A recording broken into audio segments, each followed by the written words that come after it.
बिस्मिल्लाहिर्रहमानिर्रहीम। अस्सलाम वालेकुम डियर स्टूडेंट्स। हमने अपनी पिछली वीडियो में पेजेस जो कोर्स कोड 8607 के 1 to 10 पेजेस को कम्प्लीटली डिस्कस किया था। स्पेशली उन स्टूडेंट्स के लिए जो न्यू हैं उनके लिए वो कंप्लीट गाइडलाइन है। अगर आप उनको, क्योंकि स्टूडेंट्स को स्टडी नहीं करते, रीड आउट नहीं करते, इसलिए उन्हें नहीं पता चलता हमने क्या करना है। अगर मैंने आपको पढ़ा दिया, एक एक चीज़ को कवर करवा दिया, अगर आप उसको कम्प्लीटली सुनते हैं तो आपको कोई भी मसला नहीं होने वाला। अगर आपको एक दफ़ा सुनने से प्रॉब्लम हो रही है तो आप उसको बार बार सुने, क्योंकि आप जितनी दफ़ा सुनेंगे उतनी दफ़ा आपका कंसेप्ट क्लियर होगा। और मैं ये बता दूं कि ये जो हमारा कोर्स कोड 8607 है, अगर हमने अपने फर्स्ट सेमेस्टर को अच्छी तरह से किया हुआ है, 8601 बुक को अच्छी तरह से रीड कर लिया और 8605 के भी कुछ चैप्टर्स इसमें आ जाते हैं, तो ये तकरीबन उसी की बेस पे ही हमने ऑब्जर्वेशन रिपोर्ट लिखनी है। सारी चीज़ें हमने डिस्कस कर ली हैं पहले सेमेस्टर में, तो ये कोई नई बात नहीं है। अब स्टूडेंट्स के लिए आसानी के लिए, क्योंकि हमने पिछले वीडियो में 10 पेजेस को डिस्कस किया था, अब हम जो है इस वीडियो में अपनी फील्ड नोट्स को डिस्कस करेंगे, जो पूरे 14 है ना, उन सब को डिस्कस करेंगे। फिर नेक्स्ट वीडियो में हम ऑब्जर्वेशन रिपोर्ट जो है 2 उनको कम्प्लीटली डिस्कस करेंगे। तो आप पेज नंबर खोल लें, 15 है ना, तो ये कौन सा है, 17 पेज है, ठीक है। 17 पेज ओपन कर लें और यहाँ से मैं आपको कम्प्लीट इसकी इन्फॉर्मेशन देती हूँ। यहाँ पे ये है classroom observation form. Classroom observation का मतलब यह है कि एक ऐसा फार्म है जो कि आपको क्लासरूम की ऑब्जर्वेशन में हेल्पफुल होगा। आपने क्लासरूम को ऑब्जर्व करना है, आप न्यू टीचर हैं, आपको नहीं पता कि हमने कौन कौन सी चीज़ें जहन में रखनी है, तो ये आपकी हेल्प के लिए दिया गया है। आप इन चीज़ों को देखते जाएं, जो यहाँ पे हिंट दिए हुए हैं इनको मद्देनज़र रखते हुए, और टीचर को भी देखते जाएं और फिर देखते जाएं इनमें से कौन सी चीज़ें टीचर फोकस कर रही है या नहीं कर रही, ठीक है। तो मैंने ये सॉल्व किया हुआ है, आपको सॉल्व मिलेगी, पूरी बुक सॉल्व मिलेगी, आप इसको देखें। स्कूल नेम की जगह आपने अपने स्कूल का नेम लिख देना, जिस स्कूल में आप इंटर्नशिप कर रहे हैं। क्लास टीचर में उस टीचर का नाम लिख देना है। कोर्स में वो कौन सा सब्जेक्ट पढ़ा रही है, इंग्लिश है, उर्दू है, जो भी। ग्रेड आपने बता देना है, 5th है, 6th है, 7 है। नंबर ऑफ स्टूडेंट्स कितने हैं, कितने बच्चों को पढ़ा रही है, वो लिख देना है। ऑब्जर्वर आप हैं, टाइम कितना है कि आपने 3 आवर्स गुजारे हैं, तो आपने लिख देना है कि मैं 8 से लेकर 11 तक, 12 तक, या जितना भी टाइम आपने मैक्सिमम फुल डे गुजारा है तो आप फुल डे भी लिख सकते हैं। अच्छा, पूरा टाइम लिख देना है आपने। अच्छा, अब हम आ जाते हैं कंपोनेंट्स पे, इनको मैं कंप्लीट आपको समझाऊंगी। सब्जेक्ट मैटर क्या है, कंटेंट। इसमें मतलब ये है कि क्या वो जो पढ़ा रही है टीचर को अच्छी तरह आता भी है कि नहीं, आपने ये नोट करना है, पहली बात। दूसरी है knowledge of the subject matter, उसको नॉलेज है सब्जेक्ट का। तीसरी बात, demonstrate breadth and depth of the mastery, क्या उस जो भी चीज़ वो पढ़ाती है कंसेप्ट को डीपली बच्चों को समझा पाती है या उसमें कोई कन्फ्यूजन रह जाती है। तो फिर आप इन सब चीज़ों को जब जहन में रखेंगे, फिर यहाँ पे आप लिखते जाएंगे, हाँ जी, गुड कमांड है सब्जेक्ट भी, टीचर को नॉलेज भी है, टीचर के पास मास्टरी है, कंसेप्ट भी बच्चों के क्लियर करवा देती हैं। ऑर्गेनाइजेशन की बात इसमें है कि क्या सब्जेक्ट मैटर को ऑर्गेनाइज करती है, प्रिपरेशन करके आती है। इसमें आ जाएगा कि लेसन प्लानिंग, अगर टीचर पहले से प्रॉपर उसकी लेसन प्लानिंग हुई है तो आपको नज़र आ जाएगा कि टीचर बड़े तरतीब से चल रही है। ये आपने क्या देना कि जी अच्छी प्रिपरेशन है उनकी। स्टेट क्लियर ऑब्जेक्टिव्स, क्या वो अच्छे उसके ऑब्जेक्टिव मकासद बताती है। मतलब कोई भी टॉपिक शुरू करने लगी है तो टीचर बताता है कि आज हम क्या पढ़ने वाले हैं और इस पढ़ने का कि आपको क्या फ़ायदा होगा। अगर ये चीज़ें बताता है तो आपने कहना जी बिल्कुल, आपके ऑब्जेक्टिव्स भी टीचर ने बताए थे। समराइज मेन पॉइंट्स, और जब वो लेक्चर दे देती है तो फिर क्या अहम पॉइंट्स को इकट्ठा करती है, समराइज करती है। जी आपने कहा बिल्कुल, हाँ वो भी करती है। Meet class at schedule time, आपने बताया कि वो शेड्यूल जो है टाइमिंग को फॉलो कर रही है, रेगुलर है या नहीं है, तो आपने ये सारी चीज़ें बता देनी है, ठीक है। ये है ऑर्गेनाइजेशन में। फिर तीसरा है रैपोर्ट विद स्टूडेंट्स, क्या बच्चों के साथ उनके ताल्लुकात कैसे हैं। होल्ड इंटरेस्ट, क्या वो बच्चों की दिलचस्पी के मुतल्लिक टॉपिक पढ़ाती है, मतलब वो चीज़ें करवाती है जिनसे बच्चे खुश होते हैं, ठीक है। बच्चों की दिलचस्पी को मद्देनज़र रखकर काम करवाना चाहिए। क्या वो रिस्पेक्टफुल है, फेयर, मतलब इंसाफ करती है बच्चों के साथ। ये तो नहीं है कि कुछ बच्चों को ज़्यादा पढ़ाती हो, कुछ को बिल्कुल तवज्जो ना देती हो कि तुम तो अच्छे नहीं हो, मुझे तुम अच्छे नहीं लगते। अच्छा, इम्पार्शल, प्रोवाइड्स फीडबैक। फीडबैक का मतलब ये है कि जब बच्चा कोई सवाल करता है, जवाब देता है, तो फिर टीचर उनको क्या कहती है, एक्सीलेंट, वेरी गुड, या नहीं, ये कहती है नहीं भी आप अच्छे नहीं है, किस किस्म की फीडबैक देती है या नहीं देती बिल्कुल ही, तो आपने ये बात देखनी है। इनकरेजेस पार्टिसिपेशन, क्या आप बच्चों को इनकरेज करती है कि भाई आएँ आप हिस्सा लें, अब आप आएँ, उनको मोटिवेट करती है या नहीं करती। अच्छा, इंटरेक्ट विद द स्टूडेंट्स, बच्चों के साथ ताल्लुक़ करती है। और शोज़ एंथुजियाज्म, जोश व जज्बा, जोश व खरोश, पूरे जोश से क्लासरूम को कवर करती है या नहीं, तो आप इन सब चीज़ों को बता देना। हाँ भाई, रिस्पेक्ट भी देती है, फेयर है, इंसाफ करती है, सब में मोटिवेट्स भी करती है, और क्या है अच्छी चीज़ें बताती है उनको जो बच्चों की इंटरेस्टिंग होती है करती है, और फीडबैक भी देती है, स्टोरीज भी सुनाती है टॉपिक से रिलेटेड। 4 पॉइंट आ जाएगा टीचिंग मेथड्स भी कौन कौन से तरीकों का इस्तेमाल करती है। ये आपके लिए हेल्पिंग मटेरियल के तौर पर है, आपने इसको देखते जाना है और इसमें से अहम पॉइंट्स को टिक करते जाना है और फिर बाद में आपने बैठ के तसल्ली से पूरी रिपोर्ट लिख देनी है। सही है, रिपोर्ट भी में भी हेल्पफुल होगा और आपको फील्ड नोट्स के लिए भी हेल्पफुल है। रिलेटिव टीचिंग मेथड, क्या वो टीचिंग मेथड इस्तेमाल करती है जो भी टॉपिक से रिलेटेड है। तो आपने कहना हाँ एड्स मतलब चार्ट्स का इस्तेमाल और मैप्स का इस्तेमाल, जितने भी चीज़ें होती हैं वो इस्तेमाल करती है या ऐसे ही खाली ज़बानी पढ़ाती है। मटेरियल भी वही हो गया। टीचिंग टेक्निक्स, टेक्नोलॉजी का इस्तेमाल यानी कि एलसीडी लगा हुआ है तो उसका इस्तेमाल करती है, यानी टैबलेट से चीज़ों को दिखाती है या वीडियोस को या मोबाइल से सेल फोन से एक्स्ट्रा चीज़ों को दिखाती है बच्चों को हेल्प के लिए ताकि वो समझ सकें। अगली बात क्या है, इंक्लूड्स वेराइटी, बैलेंस, इमेजिनेशन का मतलब ये है कि ऐसे सवालात करना जिससे बच्चे की जो है ना क्रिटिकल थिंकिंग डिवेलप हो, उसकी सोच अच्छी डिवेलप हो। ग्रुप में बच्चों को वर्क करवा रही है कि नहीं, ऐसी एग्जाम्पल इस्तेमाल करती है जो सिंपल हैं, आसान हैं और वाजे हैं और बच्चों को समझ आती हैं। ठीक है, stage focused on and meet stated objective और ऑब्जेक्टिव्स को मुकम्मल करती है या नहीं करती। तो ये तमाम चीज़ें आपने बता देना। हाँ जी, एवीएट्स का इस्तेमाल भी करती है, एब्स्ट्रैक्ट थिंकिंग के बच्चे जो है ना इमेजिनेशन पावर को भी वो स्ट्रॉन्ग बनाती है और ग्रुप में भी काम करवाती है और मुख्तलिफ एग्जाम्पल से समझाती है बच्चों को। ठीक है, और डेली लाइफ की रिलेटेड एग्जाम्पल देती है जिससे बच्चे जो हैं खुश होकर पढ़ते हैं। और है लेसन प्रेजेंटेशन में आपने फिर देखना है कौन कौन से पॉइंट्स को। क्लासरूम इन्वायरमेंट कंडूसिव टू लर्निंग, यानी कि क्लासरूम का माहौल ऐसा है कि जो पढ़ने के लिए बेहतरीन है। ऐसे तो नहीं है कि उसमें बदनज़मी है तो फिर बच्चा कैसे ज़्यादा अच्छा सीख सकेगा, तो इस चीज़ को आपने देखना है। फिर मेंटेन्स आई कांटेक्ट का मतलब है कि टीचर जो है टीचर बच्चों को सामने फेस टू फेस उनकी आंखों में आंखें डालकर बात करती है, मतलब उनको उन पर उसका आइज़ के जरिए कंप्लीट होल्ड है। ठीक है, अच्छा यूज़ क्लियर वॉइस, उसकी आवाज़ क्या वाज़े है जो बच्चों को सुनाई दे रही है। स्ट्रॉन्ग प्रोजेक्शन अंडर प्रॉपर एनुसिएशन, मतलब उसका जो तलफ़ुज़ है वो कैसा है।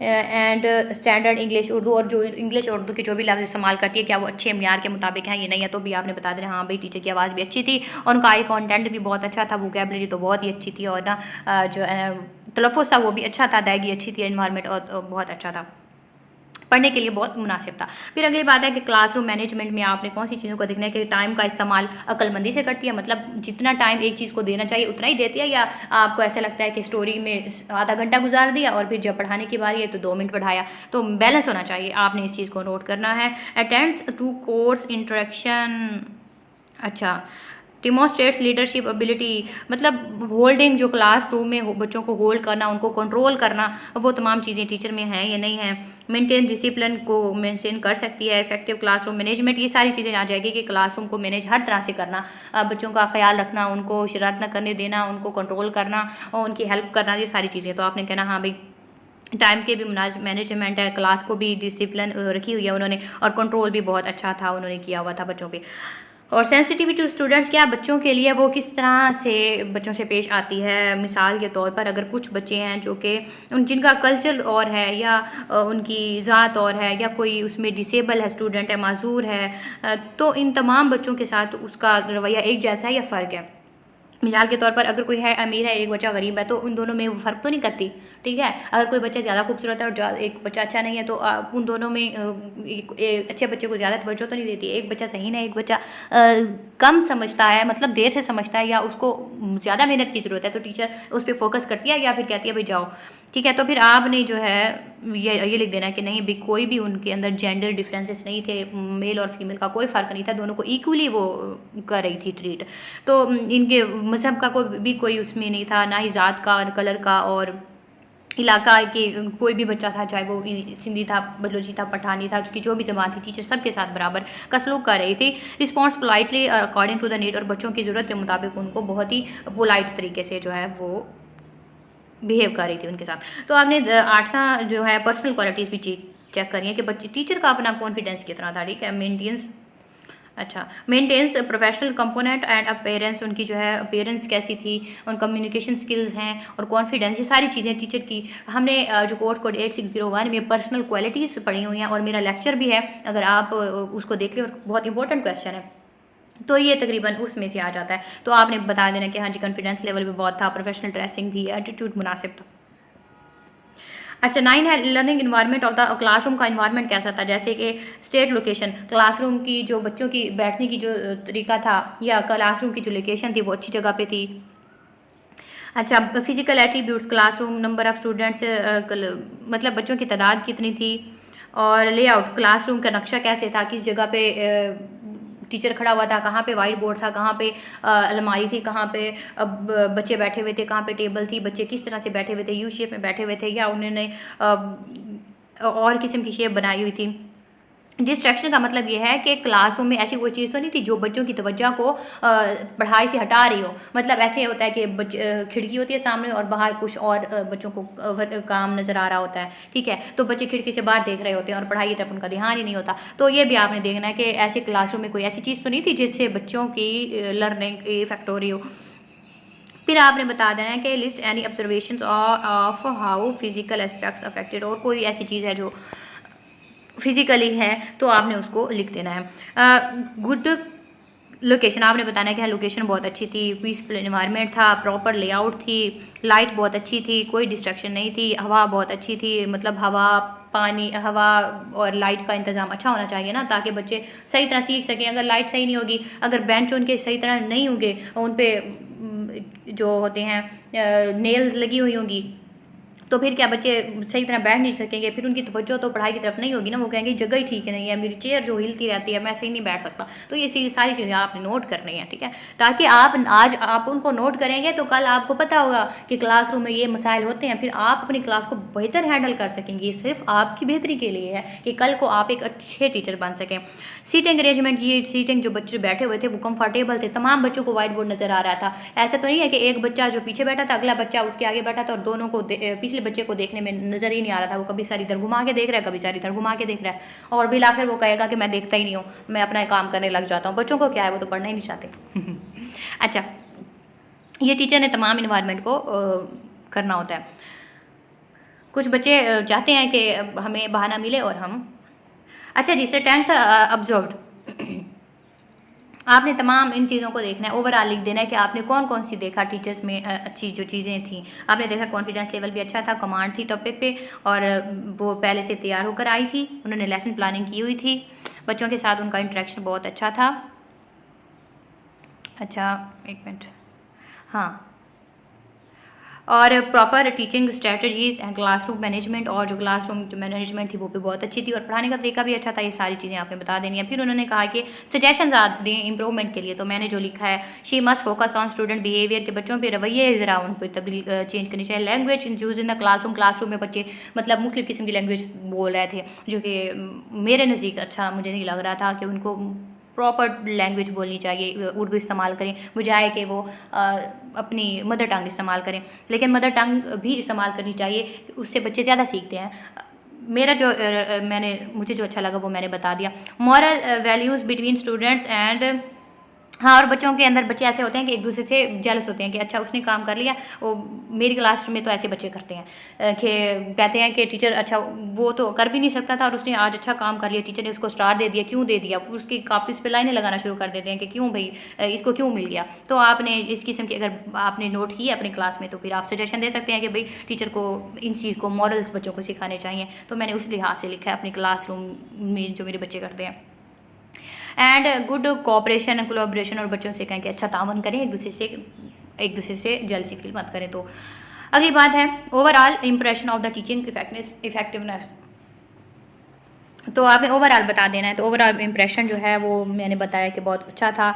I feel good while observing the classroom, I appreciate her methods, उनके मेथड्स और टीचिंग बहुत अच्छे थे। जो उन्होंने एक्टिविटीज़ करवाई थी वो बहुत अच्छी थी, ABS भी इस्तेमाल कर रही थी, चार्ट का इस्तेमाल कर रही थी, बच्चों के साथ ताल्लुक भी उनका बहुत अच्छा था।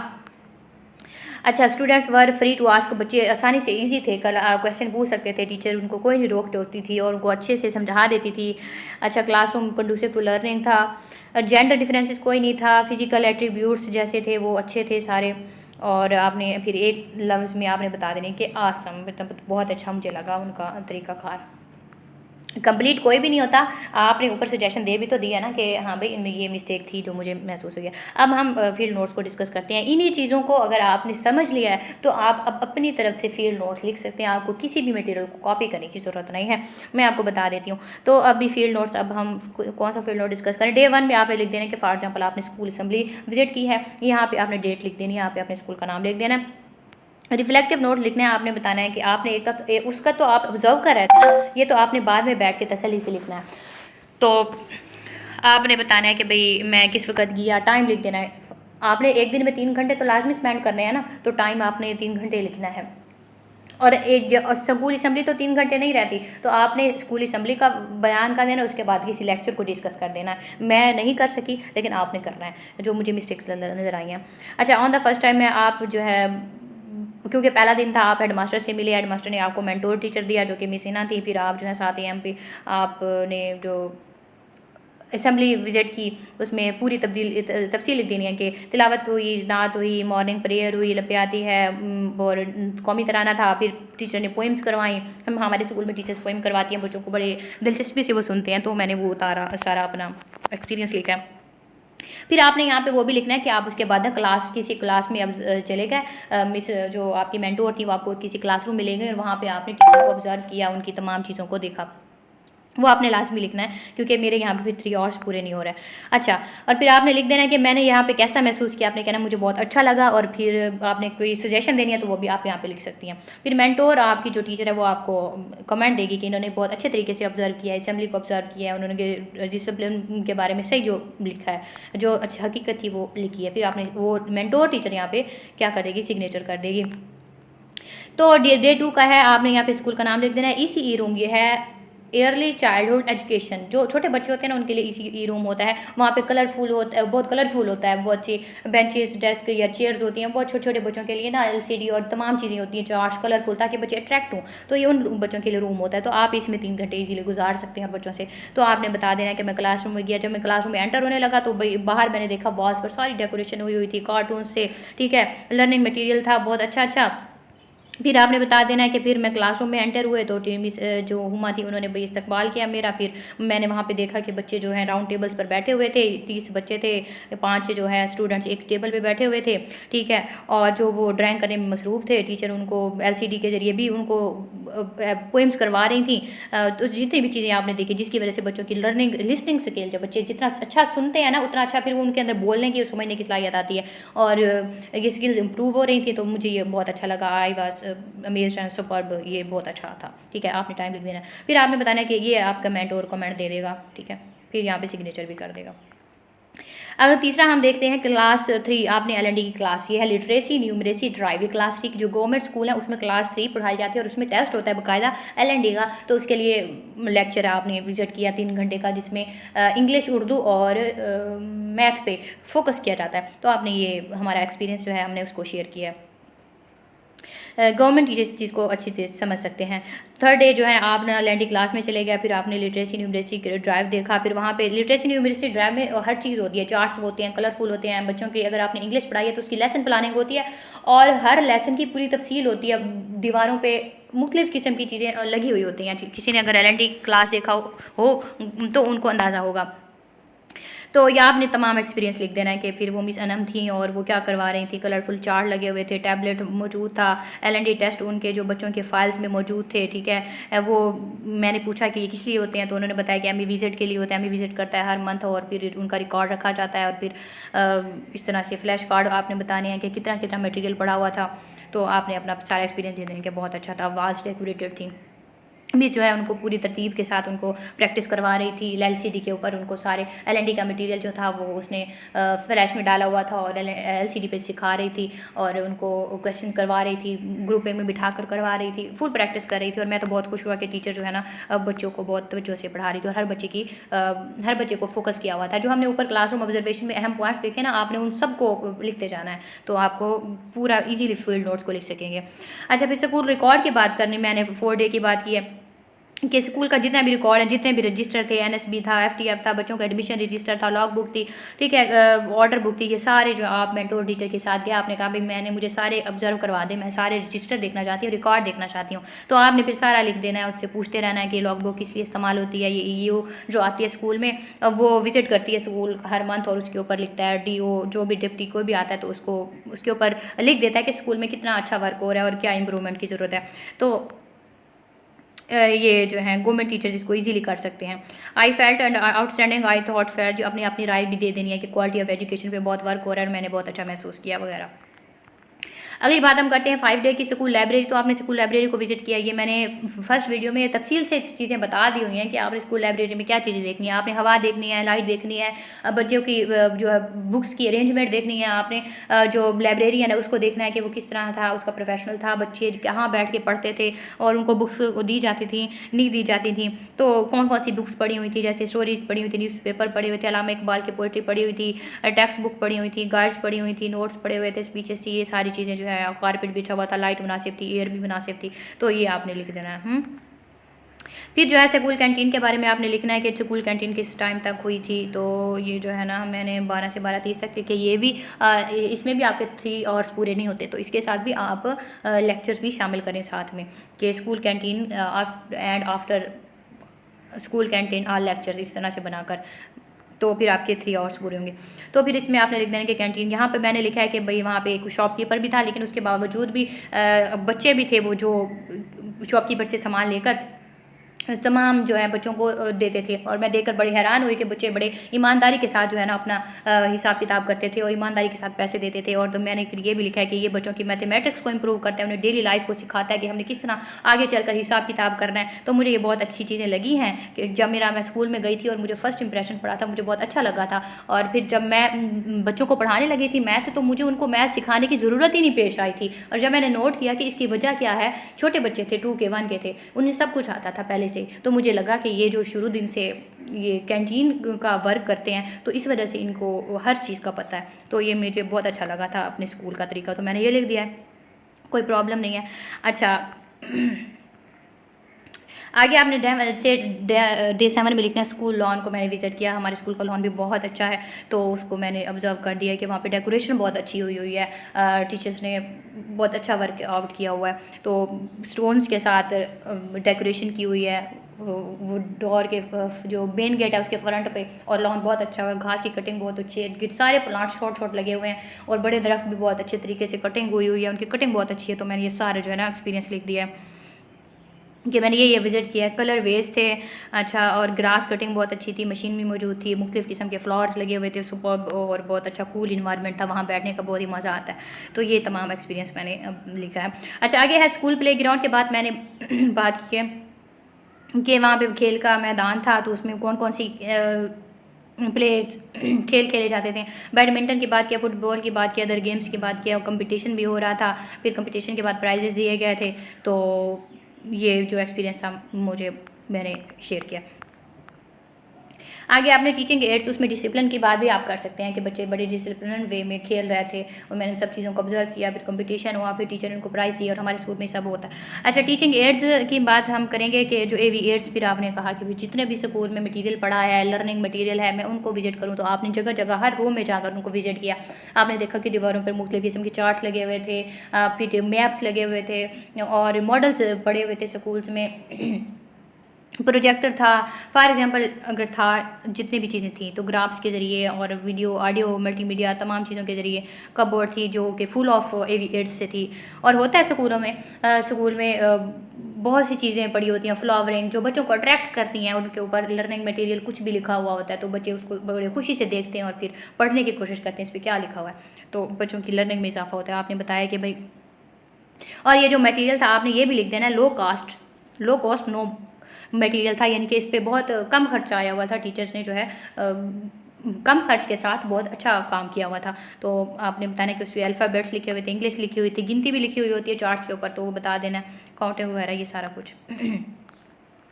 अच्छा 10 पेज है फिजिकल रिसोर्सेज में आपने बता देना है कि कौन कौन से फिजिकल थे, जैसे बच्चों की फर्नीचर कितना था, आपने हर स्कूल में फर्नीचर विजिट किया, फिर आपने देखा कि भाई और फैसिलिटीज़, वाशरूम्स कैसे थे, और खेलने का मैदान था या नहीं था, और कैंटीन कैसी थी, लाइब्रेरी थी, गार्डन, बाग, फर्नीचर और चेयर्स टीचर्स के लिए पूरी थी या नहीं थी, टेबल्स की तादाद पूरी थी या नहीं थी। ये तमाम चीज़ें हैं जो फ़िज़िकल रिसोर्सेज हैं, और जो इमारत थी मुनासिब थी, वाल्स उसकी ठीक थी नहीं थी, उनकी जो रूफ्स थी वो कैसी थी। फिर आपने बाउंड्री के देखना कि पूरी जो बाउंड्री थी वो अच्छी तरह से थी, उनकी दीवारें ऊंची थी, मुनासिब थी, दरवाज़ा प्रॉपर लगा हुआ था। तो ये सारी चीज़ें आपने देखनी होती हैं ताकि कल आप जब टीचर बने तो अच्छे से मैनेज कर सकें। ये मैंने सारी चीज़ें उसमें लिख ली हैं। तो अच्छा, आगे है प्रोफेशनल क्लाइमेट में बता देना कि आपने जो टीचर्स का स्टूडेंट्स के साथ और हेड टीचर के साथ और तमाम जो लोगों का आपस में जो ताल्लुक़ था वो प्रोफेशनल वे में था। प्रोफेशनल होता है बहुत एक जो हम जैसे किसी इदारे में काम कर रहे हैं तो एक तरीका कार होता है, उस तरीके के मुताबिक हमें चलना होता है। बोलने का तरीका, हमने कम्युनिकेशन अपनी बेहतर करनी होती है। ऐसे तो नहीं कि हम वालिदैन आए हमसे कोई बात करने और आगे हम उनके साथ जो है झगड़ा शुरू कर दें। तो एक प्रॉपर इन्वायरमेंट होता है, उनको सेटिस्फाई करना होता है, ठीक है। इसी तरह हेड ने टीचर्स को सेटिस्फाई करना होता है और टीचर्स ने हेड के साथ मुनासिब अंदाज में बात करनी होती है। इसी तरह स्टूडेंट और टीचर ने एक दूसरे के साथ बड़ा अच्छे तरीके से कनेक्शन करना होता है। तो आपने सारा बताना है कि ओवरऑल आपको क्या लगा कि अच्छा माहौल था या नहीं माहौल था, क्योंकि बंदा जब जाता है तो पता चल ही जाता है। फिर आपने बताना है डे 12 को लेसन ऑफ द टीचर के टीचर जो लेसन दे रही थी, अब आपने लेसन को ऑब्जर्व कर लेना है कि उसका लेसन कैसे था। आप पहले भी ऑब्जर्व कर सकते हैं, कोई मसला नहीं है। अगर आप सारे लेसन ही ऑब्जर्व करना चाहते हैं तो वो भी आप कर सकते हैं। अगर आप ऐसे करना चाहते हैं आप ऐसे भी कर सकते हैं। तो आपने बताया कि भाई मैंने तो ना मिस अनम का लेसन ऑब्जर्व किया था और साइंस सब्जेक्ट पढ़ा रही थी, पार्ट्स ऑफ प्लांट्स को पढ़ा रही थी, स्टेम, रूट और लीफ को पढ़ा रही थी। तो फिर मैंने उनको देखा कैसे ऑब्जर्व करती हैं। तो यहाँ पे मैंने लिखा है कि 5 Es model of lesson planning को उनको फॉलो किया हुआ है। ये हमारी ऑब्जर्वेशन में भी जो सैम्पल दिया है उसमें भी इसी प्लानिंग के तहत लिखा गया है। और ये हमारी कोर्स कोड 8601 में जो है लेसन प्लानिंग के चैप्टर में टॉपिक है और ये क्वेश्चन भी इंपॉर्टेंट है, ये पेपर में आया हुआ है। तो आप मेरा लेक्चर भी सुन सकते हैं। तो इस तरह से उन्होंने बच्चों से कहा कि आप जो है उनको प्लांट के डिफरेंट पार्ट्स दिखाए। फिर दिखाने के बाद उन्होंने कहा कि आप इसकी डायग्राम बनाएं। बच्चों ने डायग्राम बनाई, उसको लेबल किया। फिर उसके बाद उन्होंने बच्चों ने आके प्रेजेंट किया टीचर के सामने और बच्चों के सामने। फिर टीचर ने उनको इम्प्रूवमेंट दी और इस तरह से टीचर ने बच्चों को एक्टिव लर्निंग करवाई, मतलब बच्चों ने खुद हिस्सा लिया और क्रिटिकल थिंकिंग पे जोर दिया और मुझे ये तरीका बहुत पसंद आया।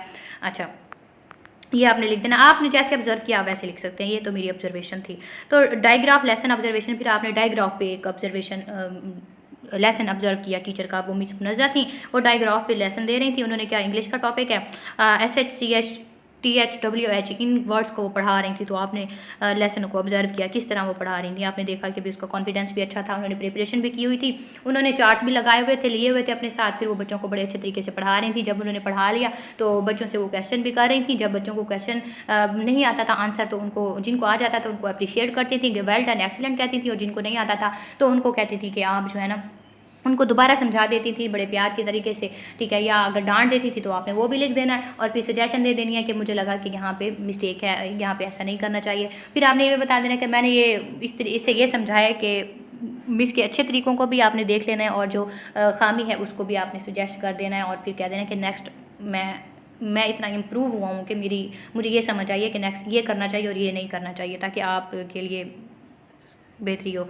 आपने देखना है कि आप वो बता रही थी कि किस तरह से प्रोनाउंस करना है, मल्टीमीडिया का इस्तेमाल करी थी, वीडियो दिखा रही थी। होता है ना, इनकी स्पेशल वीडियोस हैं जिसकी वजह से हर टॉपिक की होती हैं वो, जिसकी वजह से बच्चे बड़ा अच्छे से समझ लेते हैं, बजाय इसके कि टीचर उनको बोल के समझाए, वो वीडियो देख के बड़ा अच्छा समझ जाते हैं, ठीक है। तो ओवरऑल जो है आप कहेंगे इफेक्टिव था। अच्छा, 10 में आपने कहा माई प्रेजेंटेशन, फिर आपने कहा चले मैं भी अब अपनी प्रेजेंट करता हूँ लेसन। इतने दिन तो मैंने ऑब्जर्व किया, मुझे भी पता चल गया काफ़ी, तो मैं कर सकता हूँ। तो फिर आपने भी शेप्स पे अपना लेसन दिया, आपने उसके लिए भी चार्ट्स बनाए, स्क्वायर बनाया, सर्कल बनाया, रेक्टेंगल, ट्राइंगल बनाई। अपना लिख देना है कि लेसन प्लान आपने प्रिपेयर किया, एवियर्स लिए और आपने एग्जाम्पल भी दी। लेकिन एक मिनट, हाँ सॉरी, लेकिन फिर आपने बताया कि मैंने यहाँ पे लिखा कि मैं फ़र्स्ट टाइम जब देने लगी थी तो मेरा कॉन्फिडेंस लेवल वाकई लूज़ हो गया था, तो फिर मैंने वो अपना एक्सपीरियंस लिख दिया। तो फिर आपके मेंटोर ने जो वो कहा कि भाई इन्होंने बहुत अच्छा काम किया, लेकिन मैं इनको सजेस्ट करती हूँ कि अपना जो है कॉन्फिडेंस लेवल इम्प्रूव करें। लेकिन फिर भी इफेक्टिव था ये तरीका, क्योंकि ये इनका फर्स्ट एक्सपीरियंस था। तो ये फिर वहाँ पे मेंटोर अपने सिग्नेचर कर देगा। अब हम जो है ऑब्जर्वेशन रिपोर्ट को पढ़ेंगे। नेक्स्ट वीडियो में ये मैंने पूरा सॉल्व आपको मिलेगा, बहुत अच्छे तरीके से मैंने सॉल्व किया है। तो आप जो है मेरी नेक्स्ट वीडियो से कनेक्ट रहें। तब तक के लिए अल्लाह हाफ़िज़।